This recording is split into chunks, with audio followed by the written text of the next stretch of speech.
Hey everyone, Coach Corey here, Run Your Personal Best. Going to give you a tip today. Make sure that you never have GPS watch issues during a race again.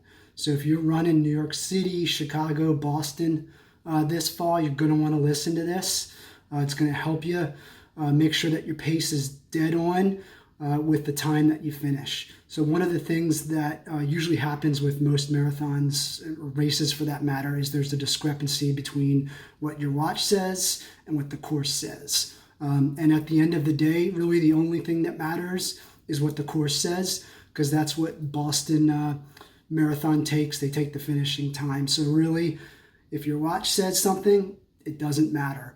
So why does this happen? So one of the things that happens is the GPS loses a signal sometimes. So you may see that you pass a mile marker and your watch doesn't ding. Either it set off before you hit the mile marker or after. So what this can lead to is improper pacing, because basically what you're looking at is your watch for your pacing directions, and your watch is incorrect. So I'm going to show you how to fix that so you're dead on pacing with the course. So with any big race like New York City Marathon, Boston, or Chicago, they have mile markers. Some of them may even have kilometer markers. And because these are such big races and world records can be set, those mile markers are dead on. They're accurate to the T. So instead of using a GPS signal to record miles, that's going to be off, I guarantee you. What you want to do is you want to use the course markings. So there's a couple things you can do with your GPS watch to set that up, so you're able to use the course mile markers, and in that way your pacing actually reflects what your finish time is.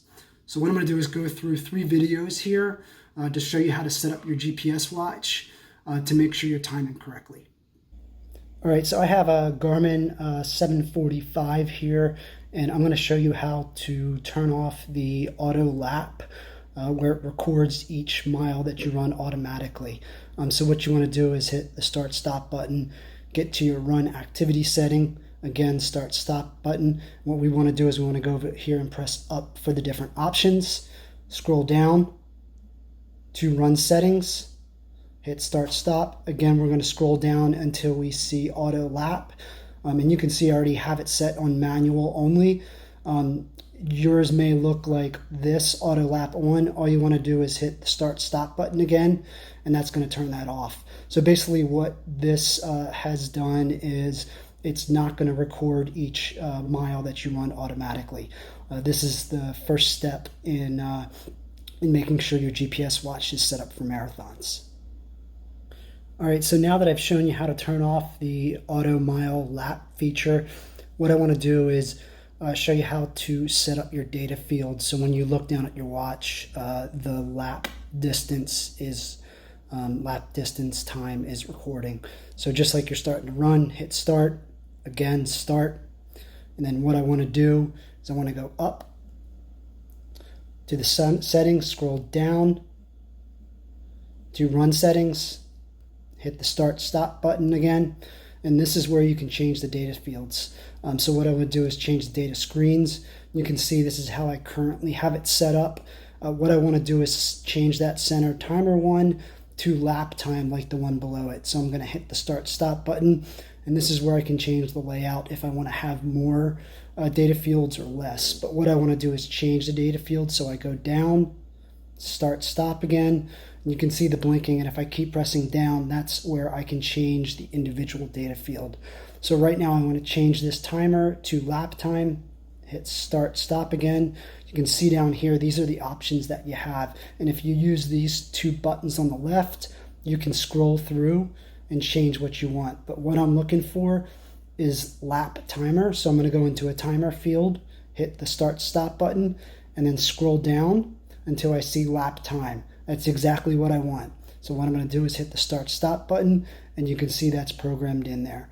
So basically what this will show is every time you hit the manual lap button, which I'm going to show you in the next video, it's going to record that distance and show you the time.